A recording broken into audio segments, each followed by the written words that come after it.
এভাবেই তো বেগুনের রেসিপি খেলেন। এভাবে কি কখনো বেগুনের চাক ভেজে খেয়েছেন?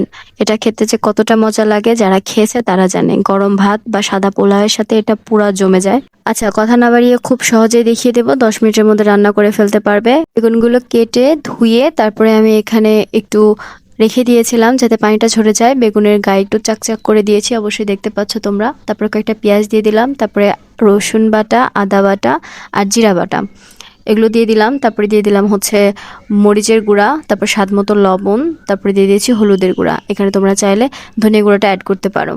তারপর আমি এখানে দেব ডাল। এটা হচ্ছে মসুর ডাল বাটা, তবে মসুর ডাল যদি বাটা না থাকে তাহলে সামান্য একটু থেতো করে নিয়ে মসুর ডাল গোটা গোটাও তোমরা দিতে পারো।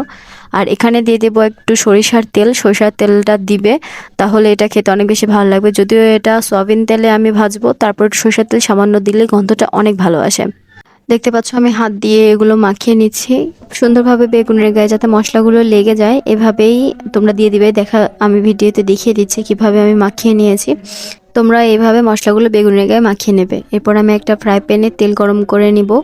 এখানে তোমরা ফ্রাই প্যানটা ব্যবহার করতে পারলে ভালো হয়, তাছাড়া তাড়াতাড়ি পোড়াটার সম্ভাবনা থাকে। আচ্ছা, প্রথমে আমি একটু পেঁয়াজ দিয়ে দিলাম এবং পেঁয়াজ বেরেস্তা ভেজে একটু তুলে নেব। এরপর আমি বেগুনগুলো দিয়ে দিচ্ছি।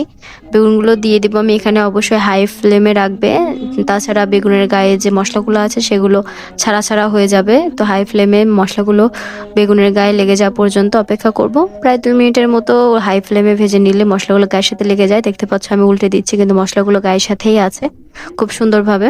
2 মিনিট হাই ফ্লেমে ভেজে নেওয়ার পরে আমি এগুলো উল্টে পাল্টে দেব। এ পর্যায়ে দেখতে পাচ্ছ কতটা সুন্দর লাগছে, মনে হচ্ছে এখনই তুলে নিয়ে ভাতের সঙ্গে মিশিয়ে খেয়ে ফেলি। এখন চুলার আঁচটা একটু কমিয়ে দিয়ে এটা আমরা ঢাকনা দিয়ে দেব যাতে ভালোভাবে সেদ্ধ হয়ে যায়। এখানে যদি ফ্রাই প্যানটা ব্যবহার করো তাহলে তেলের পরিমাণটাও কম লাগবে। দেখতে পাচ্ছ আমি প্রথমে যে তেলটা দিয়েছি সেই তেলেই আমার বেগুনগুলো ভাজা হয়ে যাচ্ছে।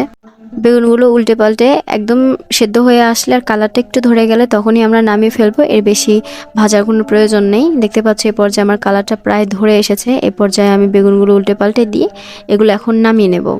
এখন আমি বেগুনের চাকগুলো ছাঁকনির সাহায্যে তেলটা একটু ছড়িয়ে এটা আমি তুলে নিচ্ছি। এভাবেই তোমরা করবে। আর ভেতরে যে মশলাগুলো পুড়ে যাচ্ছে সেগুলো তুলে নেবে। এগুলো কিন্তু ভাতের সাথে খেতে অনেক ভালো লাগে, এগুলো একদমই তিতা লাগে না।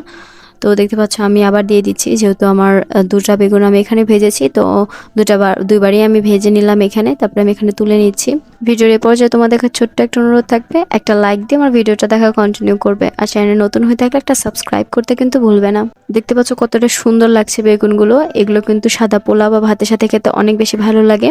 তো যে প্রথমে যে বেরেস্তাগুলো ভেজে রেখেছিলাম সেই বেরেস্তাগুলো আমি তুলে বেগুনের উপর দিয়ে দিচ্ছি। বেগুন থেকে কিন্তু অনেক সুন্দর একটা ফ্লেভার আসছে, খুবই ভালো লাগছে।